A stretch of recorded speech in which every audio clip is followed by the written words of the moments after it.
Hi everyone, welcome back. ഇന്നത്തെ കാലത്ത് പലരെയും അലട്ടുന്ന പ്രശ്നമാണ് യൂറിക് ആസിഡ്. രക്തത്തിൽ യൂറിക് ആസിഡ് കൂടുന്നത് നല്ലതല്ല.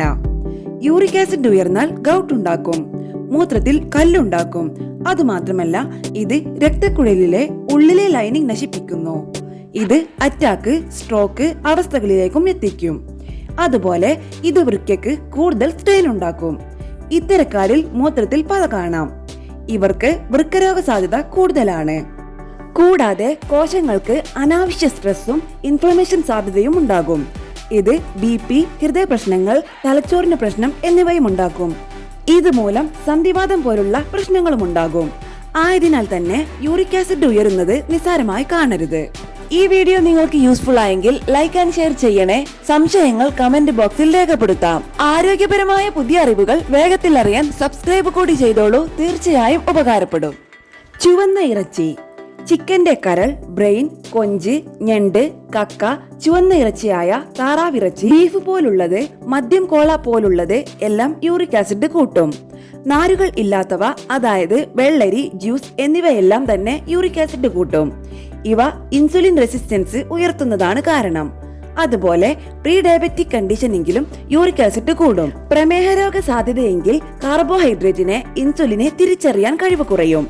ഇതാണ് കൂടുതൽ ഇൻസുലിൻ ഉണ്ടാക്കുന്ന ഇൻസുലിൻ റെസിസ്റ്റൻസ്. ഈ പ്രശ്നമെങ്കിൽ വൃക്ക യൂറിക് ആസിഡിനെ അരിച്ച് പുറത്തു കളയുന്നത് കുറയും.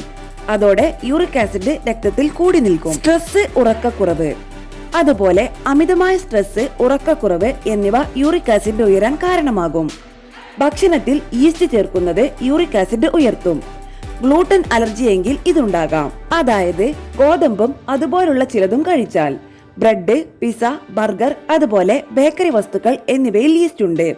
ഇതെല്ലാം തന്നെ യൂറിക് ആസിഡ് ഉയർത്തും. അതുപോലെ ഫ്രക്ടോസ് കോൺ സിറപ്പ് യൂറിക് ആസിഡ് കൂട്ടും. ഇന്ന് പല മധുര പലഹാരങ്ങളിലും ഉപയോഗിക്കുന്നത് ഫ്രക്ടോസ് കോൺ സിറപ്പാണ്. വ്യായാമം, ഇതിന് പരിഹാരം ചെയ്യാം. വ്യായാമം ചെയ്യുന്നത് ഏറെ നല്ലതാണ്. മസിലുകൾക്ക് അനക്കം കിട്ടുന്നത് യൂറിക് ആസിഡ് പുറന്തള്ളാൻ ശരീരത്തെ, വൃക്കയെ സഹായിക്കും. അതുപോലെ മുൻപേ പറഞ്ഞ ഭക്ഷണ വസ്തുക്കൾ ഒഴിവാക്കാം. മഞ്ഞൾ, കുരുമുളക്, ഇഞ്ചി, കറുവപ്പട്ട കോംബോ ഉപയോഗിക്കുന്നത് നല്ലതാണ്. ഒരു കഷ്ണം പച്ചമഞ്ഞൾ, ഒരു പച്ച കുരുമുളക്, സിലോൺ കറുവപ്പട്ട, ഒരു കഷ്ണം ഇഞ്ചി എന്നിവ ചേർത്ത് ചതയ്ക്കുക. ഇത് 3 ഗ്ലാസ് വെള്ളത്തിലിട്ട് 2 ഗ്ലാസ്സാക്കി തിളപ്പിക്കുക. ഇത് രാവിലെ പ്രാതലിനൊപ്പം കുടിക്കാം. അതുപോലെ പൈനാപ്പിളും നല്ലതാണ്. അധികം പഴുക്കാത്ത പൈനാപ്പിൾ ആണ് നല്ലത്. നെല്ലിക്ക ദിവസവും 1 വീതം കഴിക്കാം. ബേക്കറിയിൽ നിന്നും ലഭിക്കുന്നതല്ല. ഫ്രഷ് ചെറി കഴിക്കാം. സ്ട്രോബെറി നല്ലതാണ്.